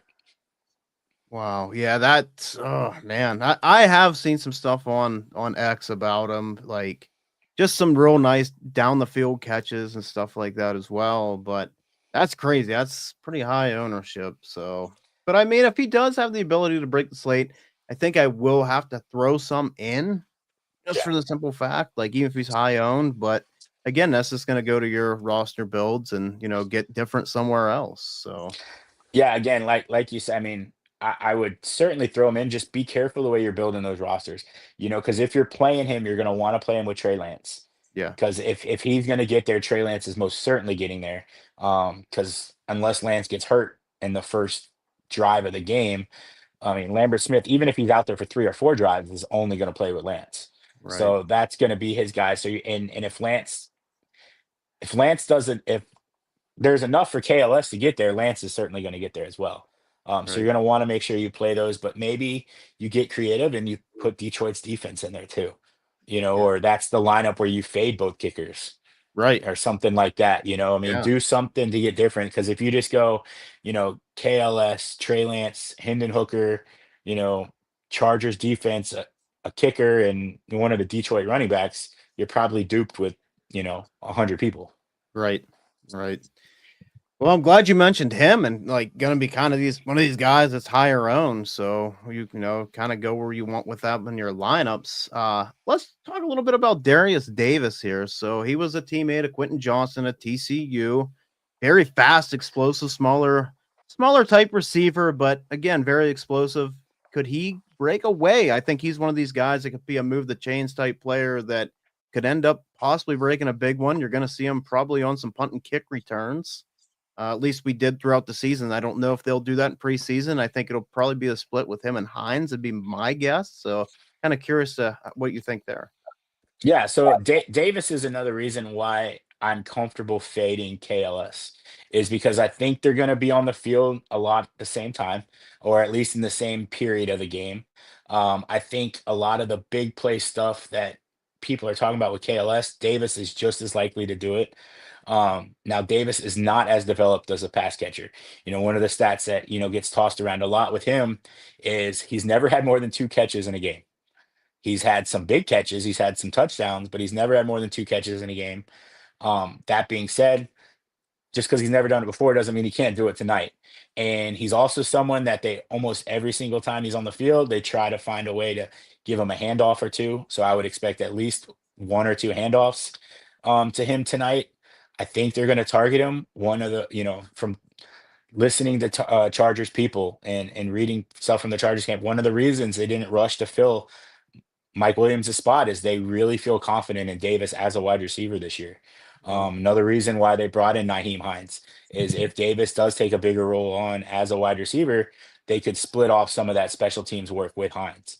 So I think they want to get a good look at him tonight in the first half with Lance and see what he can do. So and again, I think he comes in a third of the ownership, maybe, of KLS. wow. Maybe it's not that much of a gap. Maybe I'm over kind of, looking into it, reading into it. But I mean, I would say at least it's half. Wow. I like Darius Davis. I thought he's a good explosive player. Like I said, I think he could be a move the chains type guy, but with that breakaway speed, man, that's I'm in on that. And I mean, if you can get Yeah. him at a lower, that much of a lower ownership or whatever it is, count me in. I got him in a couple lineups already before we even talked about him. So, and I like the special teams ability. How do you feel, Muss? Is there anybody here that's kind of sticking out to you? I mean, I know you did some scouting on Darius Davis as well. So Yeah, this is like I said, I'm mostly leaning on D Bulls here. I like how he breaks down who's going to get used with who and the kind of the pecking order tonight. right, right. I'm the same way. I mean, you're doing such a great job with all this. And again, guys, you're not in that Discord. I will post a link after the stream. Jump in the Discord. I mean, you can read these articles. They're amazing. I mean, he's just we're basically going through the articles and breaking them down, and that way you can ask questions. Like hit the comments, ask the questions. Definitely willing, to answer what we can do here. And let's talk about a guy that's been really disappointing in my eyes, and Brendan Rice. Like this is the son of Jerry Rice. I thought he looked okay at the Senior Bowl, but whenever we scouted him through his USC days, really, really underwhelmed in my opinion. And I know he was a later pick, or was he almost undrafted? He was down there as well. Yeah, I think he was a 7th round pick. It might have been late 6th round, but yeah, he was a later pick. He had some big issues last year learning the playbook. That was his biggest problem. There were multiple times in the preseason in which there were issues with him running the wrong routes. There was a notable play. I forget which week it was, but there was injuries and he got called up to the active roster and ran the wrong route. And Justin Herbert threw it, and Herbert just lit into him, and he didn't play another snap the rest of the season after that. So that was his biggest issue, I think, last year. Um, he's had a full off season now. It's the same offense. All the coaches are the same. Hopefully, he's gotten more comfortable in the offense. He did miss some time in camp, but he's been back. So it definitely seems like he should be good to go tonight as far as playing. I would expect them to get quite a bit of a look at him. Um, he's one of those frustrating players because he's probably gonna be on the field for half the game probably. Maybe I mean, I don't it's hard to say more because the room is so deep, but I Yeah, mean, if when we get the snap report tomorrow, I'd be very surprised if he doesn't, lead the wide receiver room in snaps tonight just because of a lot of the things we've talked about. Um, I want to say he led the team in targets last year in the preseason and only had a couple catches. So it was like yeah, and some of that a little bit of that was drops. Most of it again was running the wrong route, not being in the right spot. Some of it was not the best passes because obviously last year's quarterback situation was pretty awful in the preseason. So Rice is definitely somebody I'm probably gonna be on a decent amount. I worry a little bit about his touchdown upside, but obviously anytime you have a wide receiver that's gonna play as much as he is on an offense that again, we only have the 1 year sample size, but is probably going to throw the ball 55, 60% of the time tonight. I like it. And I think he's one of those guys that I think he'll play with both quarterbacks. So you're not necessarily tied down to just one or the other. And could be one of those guys that if you're going to if you're going to try to get sneaky and you could play that lineup with both Lance and DJU. And then once you at that point, you're so unique, you could play the chalkiest 3 guys you want to finish out that lineup, and it's not going to yeah, matter. yeah, yeah. I like that. Somebody that maybe they really want to try to make it work with him again. Running the wrong routes and stuff, and maybe this is his last opportunity, and he's got to try to really make the best of it here. So, yeah, I like the call there. You think ownership? He's going to be pretty chalky then too. I don't know. It does seem like a lot of people are talking about him as someone who's going to play a lot, but he's kind of one of those guys where it's like he's going to play a lot, but he's also really bad. Yeah. So it's one of those things that he may pop up in some optimizers, but you may see a lot of people that go in and adjust his projection down a little bit. Uh, Hmm. because there's so many of those guys in the defenses and quarterbacks and kickers are gonna be so popular. I don't think his ownership will be high enough to really matter that much. Okay.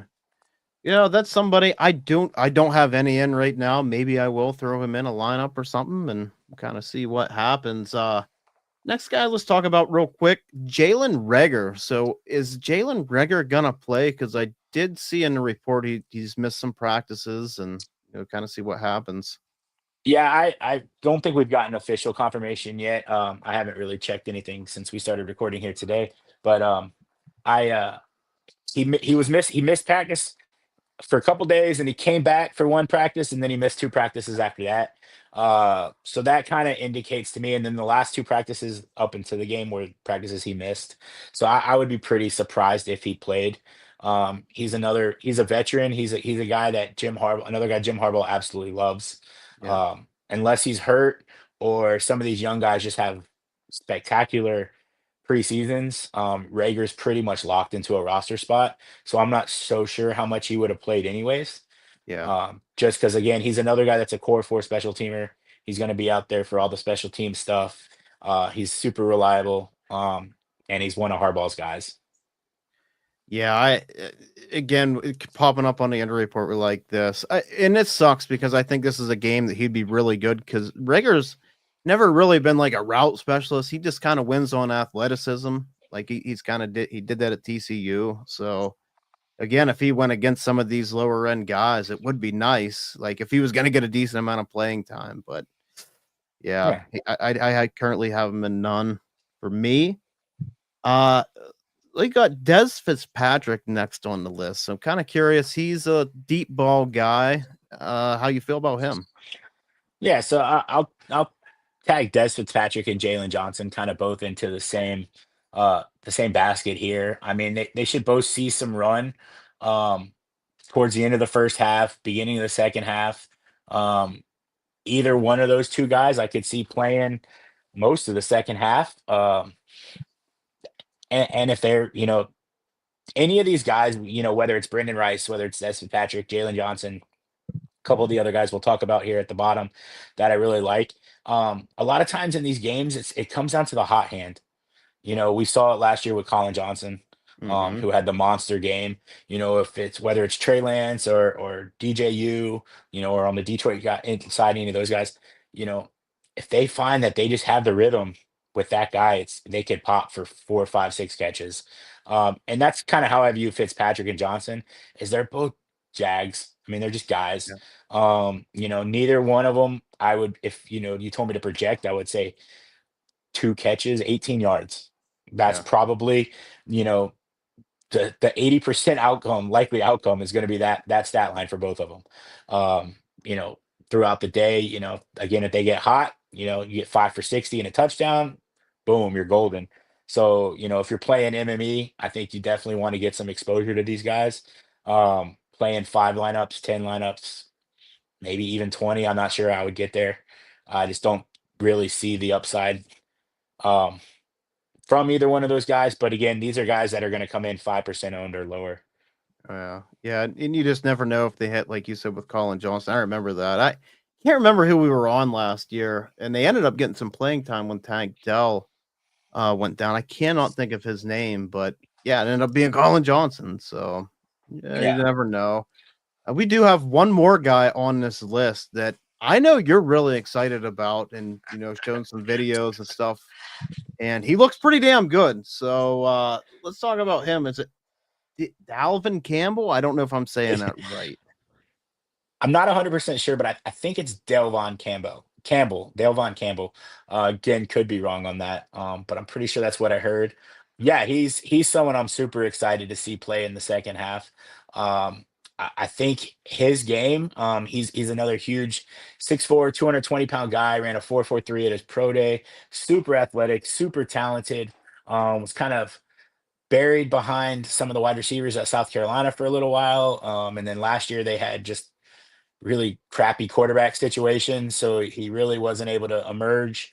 Had some issues with drops and consistency at South Carolina, but the talent is certainly there. Big play guy that can really go up and get it. We'll pair that with DJ in the second half, somebody that has his own inconsistency issues, but his biggest strength is being able to launch the ball down the field. make a big play. My hot take, if you want to call it that, for the game is that we do see Davon Campbell get a touchdown in this game. I think he Ooh. scores in the second half. That's kind of my pick. That's the guy I've been on all week. Anyone that's been in the Discord has heard me talk about him over and over and over again. And I you, got a little I got a little nervous. The anyone that watches or listens to any of the Locked On series across all the sports, it's an amazing podcast series. The Locked On Chargers guys have talked about Campbell on multiple podcasts now over the last week. How impressive he's been at camp. Daniel Popper's mentioned him in a couple of his articles on how impressive he's been at camp. So he's a guy that has certainly been impressive at camp. That doesn't always translate over to the games in the preseason. Um, but when you compare it to some of these other guys that are getting a lot more attention, KLS is the perfect example. KLS is getting, obviously has played more and played with the starters and all that kind of stuff. But Campbell, I mean, Campbell, as far as what I've been reading on a daily basis, is pretty much, obviously not playing as well and he doesn't get the attention. But if you would have told me which one's more likely to score a touchdown, I'd say the odds should be about even. yeah, And Campbell might come in 2% owned, and even if you say KLS is only 25% owned, I mean, I could play 20% Campbell and I'm like 10x the field, yeah, whereas 20% of KLS might be under the field. So it's like, those are the guys that I really love in this game. And you know the g- the guy that's not even in my article, because I just found out about him, that we'll talk about in a second. He might come in at 0% owned, but those are just the guys that, if you're playing a lot of lineups, have some fun with some lineups too, man. Because you're at the end of the night, it's the fourth quarter, and you're some guy that you have 2% of hits a 50-yard touchdown, and you're freaking going nuts at 11:30 at night. Whether you're at home or you're at the bar or whatever you are, and everyone's like, why are you so excited? It's like, never fucking even heard Devon Campbell. right? Who? I told you about him. Yeah, So it's so you've been hyping him up so much that I even put him in a captain spot. there you So go. There we go. I'm about it, man. Seeing Yeah. some of the highlights and stuff, like I'm definitely about it. I think it's a good pairing with either quarterback. Was that the one where Trey Lance? Was that him? The one where Trey Lance had the wobbler and he Yeah. jumped up The and duck, the beautiful. duck herd around the world. Yeah, yeah. No. Not a great throw, but I mean, he What? went But and it made a shows play. the ability to go up and get it, though. It wasn't a Yeah. good throw, Oh, and dude, he and went that right was back to it. and that was what's his name? Dante Jackson was the corner that he did that over, who's projected to be one of the Chargers starting outside corners, who was Yep. covering him on that play. So that's the kind of talent that this kid has. Is it was he goes up and goes over top of NFL starting quarterback. I mean, a starting cornerback. Despite a bad underthrown ball, and makes the Yep. play. So that's the kind of guy that I'm looking for to kind of target in this game, and that's why I love him, because again, you play someone like Campbell um, in your lineup, you can get as chalky as you want with the rest of your lineup. Yeah. Especially if you do it in captain spot. I mean, you could go captain Campbell. If you're going to captain him, I would say you're definitely probably wanting to play him with DJU. But again, you could still put Trey Lance in that lineup. You could put Hendon Hooker in that lineup. You could put Detroit's defense, Chargers defense, kickers, whatever you want to do with the rest of that lineup. It's not going to matter. Right. Right. That's it. Now, is there another guy that you said was not on the article? Is there anybody else you want to talk about, or are they a tight Yeah. end? Yeah, let me pull him up real quick. While I'm looking at another guy, just to keep an eye out if anyone's watching, is McAllen Castles is a tight end. He's almost certainly not going to play. He hasn't been practicing for the last week, but he is in the DK player pool. Before we touch on Aronde Gatson, who will be the last big name that we talk about at tight end, yeah, let's talk real quick about, I just lost his name, Jaquay Jackson. So Jaquay Jackson is a basically guy that's kind of just recently got signed. He's a camp body. He's not extremely exciting. Is pretty athletic from what it looks like. Just reading the little bit that I've read about him a little bit. Was a late add to the DraftKings player pool. So I know, like I said, I use, Roto Grinders for my lineup builder. I had to reach out to their guy, Christian Mino over there, basically, hey, can you add this guy to the player pool? I mean, they didn't even have him in their player pool, like for Oh their wow. lineup builder. So, Wow. I mean, like when I say this guy's going to be probably 0.2% owned, I believe it's going to happen. You Wow. should have Now, never reached out. yeah, right. Well, the problem is when you're building 200 lineups, you I can't. know, I I know. can't do that by hand. Right. But the thing is nobody's gonna. I mean, nobody's gonna play this guy. And again, he may not see the field. Who knows? He may only play a series. He may play the entire fourth quarter, and not see a target. Who knows? But if he does catch a 40, 50-yard touchdown, and you're one of 5 people that have him in the, whether it's the $15 or the mini max or something like that, that's the kind of GPP winning play that you can have, like that you can make. Yeah. Well, and I think that might tell us a little more about Rager probably not playing. We've seen Grimm's out, so like there's a couple injuries that are there, and maybe he's going to be that rotational guy. And you never know; somebody else might get hurt. Like if there is some weather Yeah. and somebody rolls an ankle, he gets on the field.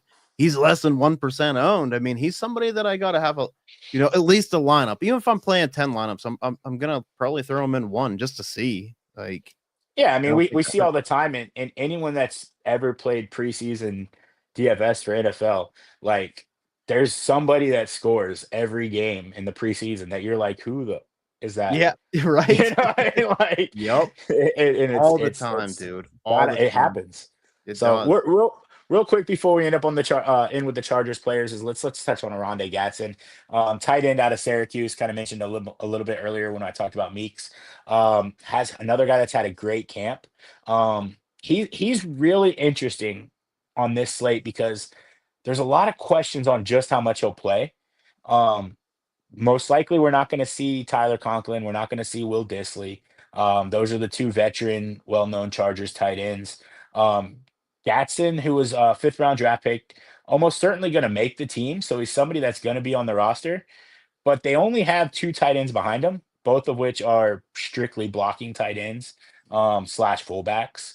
So I can see a scenario in which Gatson's out there for like 3 quarters in this game.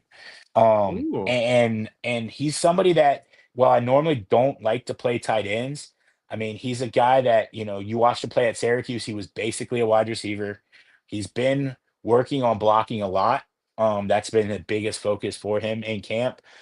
So I mean, there is a good chance that while he's out there, there will be plays he's just blocking. They just keep him on the line as an extra blocker, which again is just, I think, a bonus for the rest of the pass catchers because in theory, you have an extra guy blocking that should help the quarterback. Mhm. But if he gets, I mean, even if he gets 2 quarters, I think he's somebody you're going to want at least a little bit of exposure to, because I think he's, if you're just looking in terms of pure talent from the pass catchers, he's probably going to be like probably the third best guy, behind KLS and Trey Harris, as far Yeah. as that's going to be out there for the Chargers. And he's again a bigger guy. He's definitely someone that they're going to look to target in the red zone, someone that's capable of catching a touchdown. So I think he's certainly somebody you want on your radar. And it wouldn't surprise me at all if he pops for a good game tonight. And I will add one more piece of narrative that I keep trying to not tell myself is going to happen, but Antonio Gates is the Hall of Famer that's going in for the Chargers. So I would not put it past Jim Harbaugh to say, "Hey, let's go get the tight end to touchdown." Yep. I like that. Like, I like that. Yeah. Rondé Gatson was really nice at Syracuse. He fit that offense really well. He is like a pass catching type guy. Father was a Rondé Gatson senior, was a wide receiver for the Miami Dolphins. Younger people might not know that, but it's a nice player there. So does have a little bit of that bloodline. There's a lot of bloodline in there this year. We have Mason Taylor. That was another Dolphins type yeah, connection, right? With Jason it's Taylor and Zach Thomas. that's because we're getting old and we've heard of these guys now. No, I know it's horrible. That's why I almost put on a hat. I'm starting to lose a little bit of hair right here, but Yeah, it's all good, that's man. That's why we can't play football anymore. That's why we just talk shit on these guys or say how good they are, how bad they are. So exactly. kind of something that we do. But before we get to the next guys, I didn't even mention our sponsor. It's Fast Draft. So if you are into DFS, you're into best ball or anything, Go over to the Fast Draft app, guys. Use that promo code POWER. They will match you up to $50 if you're a first-time depositor. And they have great ADP over there. Like if you go, and I'm not comparing it to others like, Underdog and stuff. They're all great places. I do consider this ADP to be a bit soft. Like I'm getting a lot of guys that I really like throughout each round. Like there are some sharp minds in there. They will take players from you, but go over, check it out, get in there, even try a couple mock drafts, see how you feel. I know Muscles, he just got on there. He really enjoys it. And, they do have rookie only drafts. So if you're like, yeah, Rondé Gatson, yeah, Trey Harris, Marion Hampton, of course, this is a whole different thing for tonight. But if you believe in them throughout the season, get on that Fast Draft app, go to the Origins tournament. And again, use that promo code POWER. So let's get into any more. Is there any more tight ends? We just talking Gatson here, or is that kind of finished? Yeah, that pretty much will finish. I mean, they have a couple other guys, Blockers. that are playing. Yeah, you got Jordan Pataya and that. Yeah, they're blockers. They're not gonna. The Pataya guy is gonna be. You're gonna hear his name on the broadcast. I guarantee you. It's Jordan Pataya. He is a former rugby star in Australia. Super, guy that kind of got some talk around, the draft time and everything like that. He's, I mean, I'm sure they might give him a carry or try to give him a dump off or something just to, let him run with the ball in his hands. But he's not, I mean, this is his first time ever playing organized American football. I would be absolutely shocked if he was any relevant at all. And probably someone they're going to stash on the practice squad. There was another rugby guy. Remember, he was with the Chiefs for a little bit. They had him returning, Van Zandt or something like that. Yeah, something. Yeah, it's kind of cool to see these guys like come over here. But yeah, that's somebody I'm just not excited on either. We want to talk defenses and kind of combine them. We kind of mentioned that earlier. So yeah, I think you have to, and I'm sure anyone watching this that has checked out any other touting sites or anything about the DFS. It's like, how are you guys not talking about defenses? Because you're going to hear everywhere you see defenses play all four quarters, which is absolutely true. I mean, I'm not trying to reinvent the wheel here. I mean, there's a very good likely outcome that at least one defense is going to be in the winning lineup. Um, no, I wouldn't say probably not likely both are, but it's certainly possible. I Yeah. would give the edge to defenses over kickers for sure. I think because the difference between defenses and kickers is I think you have a little bit more ceiling for defenses just because you have that touchdown ability. You typically see a lot more sacks, a lot more, interceptions, fumbles, whatnot in the preseason. And you get, you add on that, a lot of times you see a lot of teams giving up somewhere in that 10 to 20 point range is the points you give up. So you're probably looking at 4 points from that, maybe one. But if you get three turnovers and four sacks, you're right there at that like 10, 11 point threshold that really puts you right there close to that, winning lineup. You throw in a touchdown, and now all of a sudden you're looking at someone you're probably going to want in your captain spot. I think that for me on this slate, I think I mean, it's always going to be a little bit of a coin flip, but I definitely give a strong edge to Detroit Yeah. defense over the Chargers defense for a couple reasons. The main being that, again, just looking at the data from the way these two teams play, Detroit typically runs the ball more. The Chargers have typically thrown the ball more. And I want the defense that's going to be going against the team that's throwing the ball more. You get more sack opportunities, you get more interception opportunities, things can happen. Um, all of that is concerned, not to mention the Trey Lance factor, Yep. obviously is there. And then the backup is DJU, who, as talented as he may be, there's a reason he was undrafted. There's a reason he was so bad in college. Certainly prone to take sacks, prone to turning the ball over. You compare that to, I would say Hooker and Lance are pretty comparable from their impact on a defense. But when you compare Kyle Allen to DJU, I think there's a significant advantage for Detroit's defense when you compare those two quarterbacks.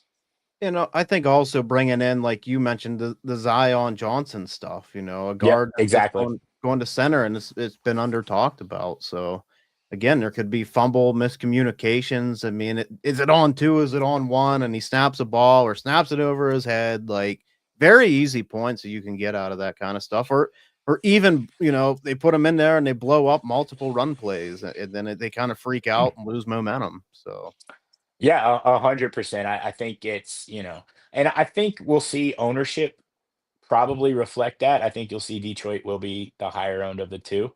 Um, but I don't think it'll be significant enough, that you're like, oh, I'm going to fade Detroit because of the ownership, yeah, versus, or let me go overweight on the Chargers and underweight on Detroit because of ownership. I think it's going to be pretty close to each other. You might see something where it's like 35% Detroit, 25% Chargers or something like that. right, right. Yeah, I definitely get that. That's where I was leaning a lot. Like you said, the Zion Johnson stuff going kind of like untalked about, I think is really important as well. Do you kind of want to talk about like get into a little bit of like past optimal stuff, like optimal different things, cash game type stuff, just anything that you kind of want to touch on or break down to help all the listeners here, build some lineups. Yeah, absolutely. For sure. So, when you're looking, kind of at the past optimals, what the winning lineups again. Obviously, the winning lineups probably not going to be the exact optimal, Mhm. but we'll be pretty close to it just because typically you have lower scoring games, you have lower fantasy outputs. The over under sitting at 32 and a half. Pretty much stayed steady most of this week. The last three games have gone to the over. Which is an interesting little twist. Even last year, that was cut short. I think still hit the over um, with I think a quarter and a half that wasn't played. Um, whether that is directly related to the fact that there's one less preseason game every year. So, you know, before you had five preseason games for these teams that were, playing in the Hall of Fame game. So it was pretty much really bottom of the barrel, vanilla, even more vanilla than it is now. Whereas now I think teams taking it slightly more seriously with, one less game on the schedule. Or it could just be in any stretch of 100 or 1,000, you know, simulations of anything, you have three in a row that could all have a certain outcome. Mhm. So I don't think just because the last three games all went over, it makes this game any more likely to go over, than before. I personally would lean a little more towards the over, but that's more just because of the plays that we have and the Yeah. players that we have playing. Um, you know, I kind of mentioned before, you're looking probably in that like 8 to 10 point range from your players. Um, really to be optimal, for a winning lineup. I mean, you see winning lineups all the time, with guys like 5, 6 points in the lineup, and then just the big thing is going to be hitting that captain play. Getting that captain play that gets a touchdown. I mean, you're almost certainly going to need a touchdown out of your captain tonight, unless literally all the touchdowns go to nobodies, which has happened before. But most likely, you're going to need that touchdown from your captain. Most of the time, we've seen wide receivers in that captain spot. Defense has actually been pretty high up on in the captain spot as well. Um, and then, some running backs, some quarterbacks. Um, Kickers were the one that I was surprised. You just don't see many kickers showing up in the optimal lineups. We'll talk about cash here in a second. I love kickers for cash, but they just, again, they don't have that upside. You're not seeing, you know, I think we all have these ideas in our head from the regular season where you get these kickers that kick 3, 4, 5 field goals in a game, and kind of like some of the stuff we talked about earlier, you're just really not going to see that in the preseason. Whether it's planning out things for plays or whatever the situation is, you just looking at the numbers, you just don't see that very often. So that's kind of where there is. Wide receivers and tight ends have really the highest upside. Most lineups that you've seen towards the winning lineups have at least two of them in their lineup. Right. You're going to want those guys just because, especially on DraftKings where you have the full point PPR, those catches are so valuable. The running backs you do see pop up are those pass catching running backs. Very rarely does a running back get there because they have 12 carries for 70 yards and a touchdown. Yep. You're more likely going to see 8 carries for 35 yards, a touchdown, but then you also have 3 catches for 25 yards. Big reason why we were on Felton last year, former wide receiver. And I mean, I Yep. think it really would have worked if he would have, the game would have Yeah. continued as we talked Yeah. about. But yeah, Yeah, you're we were in great position last year to yeah. crush if that game went all the way. Yeah. Not that I'm still tilted over that or anything like that. I was just taking a peek at the weather as you were talking to, and it looks like we got pretty clear weather here in Canton. So good That's news. good. That there could be a little showers here and there, but that's nothing Yeah. these guys can't handle. We just didn't really want a slick, wet field. Then, that kind of gives me like the defense. Maybe you do play both defenses or something, Yeah. especially if we got a wet ball or anything. But we're looking pretty good for weather as well. Yeah, that definitely helps the big playability, I would say for sure.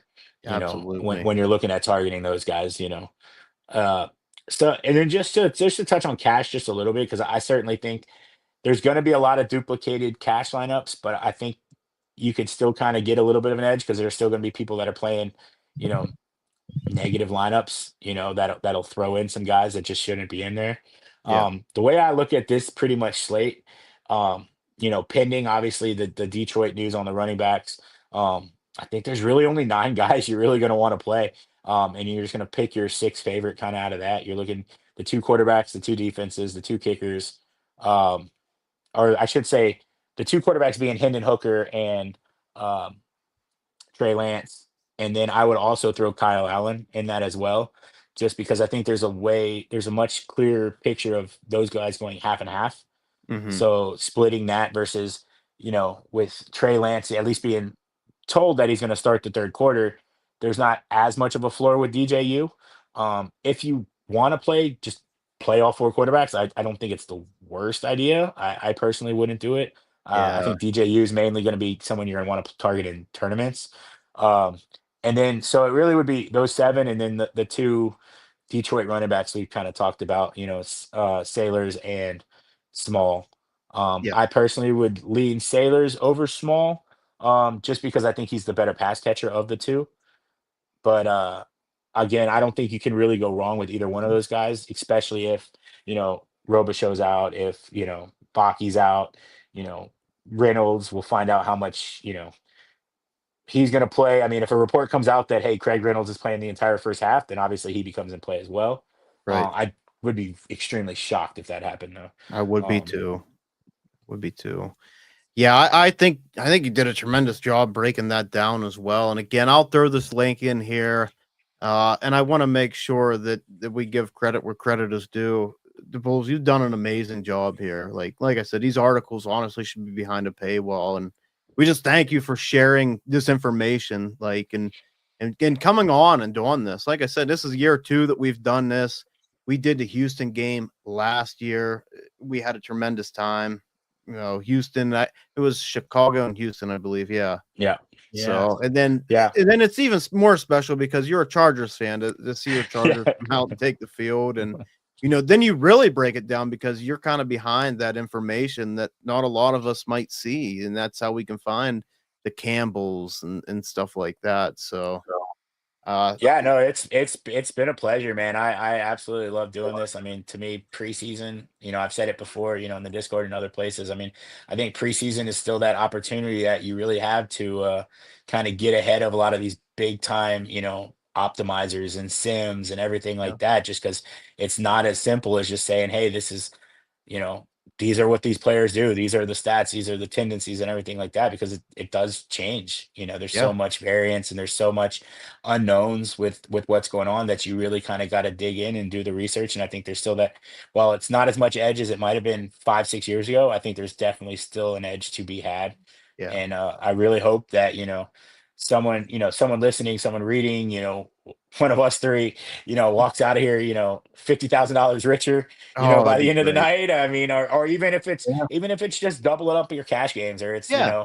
making, 2x and 3x and 5x and whatever it is, man. Let's go out, let's have some fun. Let's enjoy the fact that, football's gonna be back on TV in 2 hours. Let's I'm go. super excited. Ugh, Like, let's go, man. I Like, know. this got me fired up.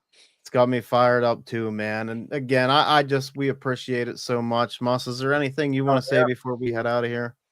Yeah, man, let's do it. I mean, you wrote some great articles. Obviously, we know you're great at the NASCAR stuff too. So Yeah.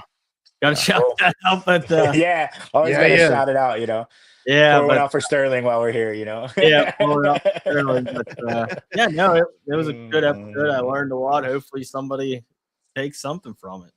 Yeah. Yeah, for sure. And I'll be around. I mean, as soon as we get off here, I'll be start building lineups, and I'll be around the Discord tonight. If anyone wants to hop in, ask some questions, you know, just let me know, tag me, pin me, whatever you guys need to do. Awesome. Well, will we do. appreciate it so much. And, year 2 of the Fantasy Football man. Power Hour DFS breakdown for the Hall of Fame game, guys. Had a lot of people in and out. Thank you guys so much. Please go over to YouTube, like, subscribe. We did make a TikTok. I've been posting some TikToks on there as well. And I will post that Discord link as soon as we're off here. Chris, thank you again. And make sure to follow him at the Bulls Fan. He'd really appreciate that. Follow Muscles. You can follow me at FFA Train. And we will see you guys on the next episode of the Fantasy Football Power Hour. See ya. See ya. There you go. Yo, welcome to the Power Hour.